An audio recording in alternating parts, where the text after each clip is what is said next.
நம்மை அதிகமாய் நேசிக்கும் இயேசு கிறிஸ்துவின் இனிய நாமத்தினாலே உங்கள் அனைவரையும் வாழ்த்துகிறேன்.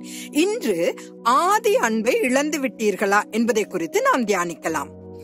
எபேசு சபை அப்போஸ்தலனாகிய பவுலால் நிறுவப்பட்டது.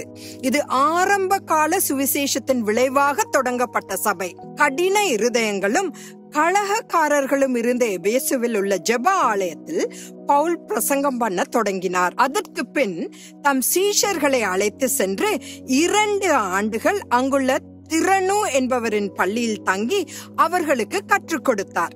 இந்த நடவடிக்கையின் விளைவாக ஆசியா மைனரில் சுவிசேஷம் அறிவிக்கப்பட்டது மற்றும் வெளிப்படுத்தல் புத்தகத்தில் உள்ள 7 சபைகளும் அமைந்துள்ள இடமாக இது மாறியது. எபேசியர்கள் மகாதேவியாகிய தியானாலை வணங்கினர். தியானாலின் கோவில் உலகின் 7 அதிசயங்களில் ஒன்றாகவும் பூமியின் மிக அழகான அமைப்பாகவும் கருதப்பட்டது. இந்த கோயில் வணிகர்கள், அரசர்கள் மற்றும் இக்கடவுளை தரிசிக்க வந்த அனைத்து வகையான மக்கள் கூடும் இடமாக விளங்கியது. சீரியர்களுக்கு அஸ்ரோத், ரோமானியர்களுக்கு வீனஸ் மற்றும் எகிப்தியர்களுக்கு ஐசிஸ் என்பது போல எபேசியர்களுக்கு தியானாலாக இருந்தது. இந்த தெய்வம் வானராக்கினியாக வணங்கப்பட்டது. இந்த பகுதியில் சுவிசேஷம் பரவிய போது தியானாலின் வழிபாட்டிற்கும் கிறிஸ்துவின் சுவிசேஷத்திற்கும் இடையே ஒரு பெரிய மோதல் ஏற்பட்டது. ஆசியா முழுவதிலும் சிலைகளை செதுக்கி பணம் சம்பாதித்த வெள்ளி சிற்பாசாரிகளின் தொழிலில் இது பாதிப்பை உண்டாக்கியது.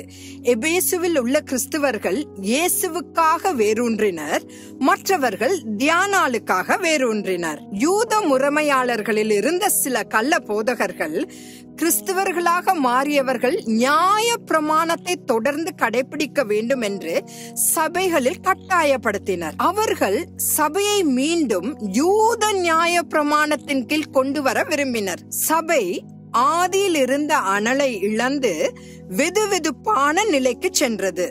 சபை அதன் ஆரம்ப கால எழுப்புதலை இழந்து விட்டது. சபை தான் விழுந்த நிலையிலிருந்து மீண்டும் மனம் திரும்பாவிட்டால் சபையை மூடி விடுவேன் என்று இயேசு கூறுகிறார். எபேசியர்கள் உபதேசங்களில் தேறினவர்களாக இருந்தனர், ஆனால் அவர்களின் ஆவிக்குரிய அனல் அணைக்கப்பட்டு விட்டது. இன்று ஒரு கேள்வியை கேட்டு நான் முடிக்கிறேன். உங்களிடம் கிறிஸ்துவுக்கான அனலானது அதிகரித்து விட்டதா அல்லது அழிந்து விட்டதா? மறுபடியும் நாளை சந்திக்கலாம். ஆமேன்.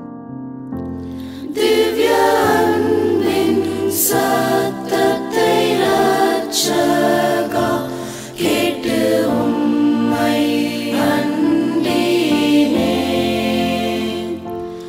இன்னும் கெட்டி சேர என் ஆண்டவா அவள் கொண்டீரோ வந்தேன். இன்னும் சேர்த்து கொள்ளுமேன் பாடுபட்ட நாயகா. இன்னும் கிட்ட சேர்த்து கொள்ளுமேன் ஜீவன் தந்த ரட்சகா.